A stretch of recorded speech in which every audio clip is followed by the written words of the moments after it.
कांग्रेस कार्यकर्ता हिमानी नरवाला वैसे तो एलएलबी की छात्रा थी, लेकिन उसका कांग्रेस से करीब पिछले 10 साल से जुड़ाव था। कांग्रेस के पूर्व मुख्यमंत्री भूपेंद्र हुड्डा की पत्नी के प्रचार के बाद से वे काफ़ी प्रेरित हुई थीं और उसी समय से कार्यक्रमों में आना जाना शुरू कर दिया था। हालांकि करीब 4 साल से कांग्रेस के सक्रिय सदस्यों में हिमानी शामिल हो गई थी। हिमानी ने पार्टी के पर्चे बांटने से लेकर अन्य सभी कार्यक्रमों में भाग लेना शुरू कर दिया था और कार्यकर्ता भी मेहनती होने के कारण हिमानी को पसंद करते थे। पिछले दिनों राहुल गांधी की भारत जोड़ो यात्रा के दौरान कांग्रेस की ओर से गठित पार्टी के सांस्कृतिक ग्रुप में हिमानी नरवाला बतौर सदस्य के तौर पर जुड़ी थी। इस भारत जोड़ो यात्रा के तहत वह कांग्रेस के राष्ट्रीय नेता राहुल गांधी तक पहुंच गई। वह महाराष्ट्र विधानसभा चुनाव में प्रचार करने गई थी। सूत्रों ने बताया कि हिमानी महिला कांग्रेस की गतिविधियों में बढ़ चढ़कर भाग लेने लगी थी। जब भी रोहतक में पार्टी की कोई बैठक या कार्यक्रम होता, हिमानी आगे रहती थी। कांग्रेस कार्यकर्ताओं ने बताया कि हिमानी खुद आगे बढ़कर पार्टी के कार्यकर्ताओं की जिम्मेदारी लेती थी।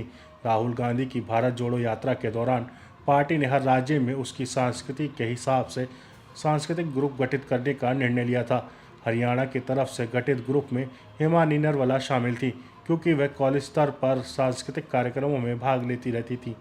इसके बाद लोकसभा और विधानसभा चुनाव में हिमानी ने बढ़ चढ़कर भाग लिया। भाजपा सरकार के खिलाफ वह सोशल मीडिया पर भी मुखर होकर पोस्ट डालती थी, छोटी छोटी समस्याओं को उठाती थी। हालांकि पार्टी की ओर से उनको कोई पद नहीं दिया गया था। वहीं अब कांग्रेस कार्यकर्ता हिमानी नरवाला की हत्या के आरोपी को पुलिस ने रविवार रात दिल्ली के मुंडका से गिरफ्तार कर लिया। हत्यारोपी की पहचान झज्जर के खैरपुर गांव निवासी सचिन उर्फ ढिल्लो के रूप में हुई। सचिन शादीशुदा है और 2 बच्चों का पिता है।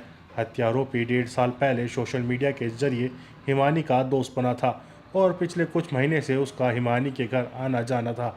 रुपए के लेन देन को लेकर दोनों के बीच कई दिनों से विवाद चल रहा था। पुलिस ने सचिन को अदालत में पेश कर उसे 3 दिन के रिमांड में लिया है। अतिरिक्त पुलिस महानिदेशक कृष्ण कुमार राव ने सोमवार को प्रेस वार्ता में बताया कि 28 फरवरी को विजयनगर स्थित हिमानी नरवाला के घर पर 2 लोगों के बीच पैसों को लेकर विवाद ज़्यादा बढ़ गया। शाम करीब 5 बजे सचिन ने पहले हिमानी की चुनरी से हाथ बांधे और फिर मोबाइल चार्ज करने वाले तार से उसका गला घोंट दिया। हत्यारोपी से खुद का बचाव करने के लिए हिमानी ने काफ़ी प्रयास भी किया था।